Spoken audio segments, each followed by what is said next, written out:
মেঘা না? আরে তুই বস বস। কতদিন পর দেখা, বল কেমন আছিস? কতদিন নয়, কত বছর পর দেখা। সেই লাস্ট এক্সামের দিন তোর সাথে দেখা হয়েছিল। সেই এক্সামটা মনে করাস না, সেদিন তুই না থাকলে আমি পাসই হতে পারতাম না। সেগুলো কি দিন ছিল বল, একসাথে টিফিন করা, স্কুল ব্যাগ নিয়ে বাড়ি ফেরা, মারপিট করা। খুব মিস করি রে ওই দিনগুলোকে। তুই তুই তো কথা কথায় কেঁদে দিতিস, আমি তোকে কত করে মানাতাম, কত নাটক করতাম তোকে মানানোর জন্য। অমনি আমি এমনি এমনি কাঁদতাম, তুই আমাকে কাঁদাতে বলে আমি কাঁদতাম।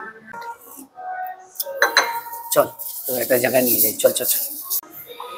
ঠিক আছে যাচ্ছি, কিন্তু কোথায়?